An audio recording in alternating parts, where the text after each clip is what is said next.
ఇక నేపాల్లో నెలకొన్న ఆందోళనకర పరిస్థితుల నేపథ్యంలో అక్కడ చిక్కుకుపోయినటువంటి ఆంధ్రప్రదేశ్ ప్రజల భద్రతకు సంబంధించి ఐటీ శాఖ మంత్రి నారా లోకేష్ సమీక్ష సమావేశం నిర్వహించారు. ప్రభుత్వం వేగంగా స్పందించి 212 మందికి పైగా ఏపీ పౌరులను గుర్తించింది. వీరిని తిరిగి విశాఖపట్నం తీసుకువచ్చేందుకు ప్రత్యేక విమానాన్ని ఏర్పాటు చేస్తున్నారు. అనంతరం వారికి సురక్షితంగా వారి జిల్లాలకు చేర్చనున్నారు. సహాయక చర్యలను సమన్వయం చేయడానికి అధికారులు నేపాల్లోని రాయబార కార్యాలయం, కేంద్ర విదేశాంగ శాఖతో నిరంతరం సంప్రదింపులు జరుపుతున్నారు. ఉప ముఖ్యమంత్రి పవన్ కళ్యాణ్ ఆదేశాల మేరకు జనసేన నాయకులు కూడా ఈ సహాయక చర్యల్లో భాగమయ్యారు.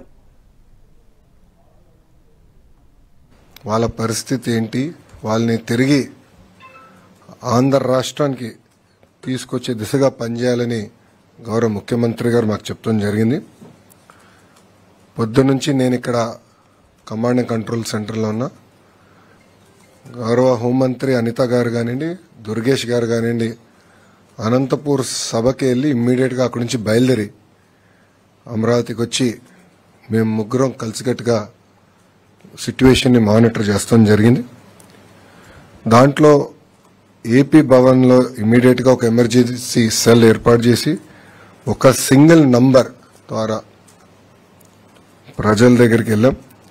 ఎవరైతే ఆ నంబర్కి ఫోన్ చేస్తారో ఒక ట్రాకర్ మెయింటైన్ చేసి ప్రతి 2 గంటలు ఒకసారి వాళ్ళ పరిస్థితులు ఏంటి, ఫుడ్ కానీ, వాటర్ కానీ, పవర్ కానీ ఎన్ని ఉన్నాయా లేవా, ఏమైనా చేసేది ఉందని కూడా రియల్ టైం తెలుసుకుంటాం జరిగింది.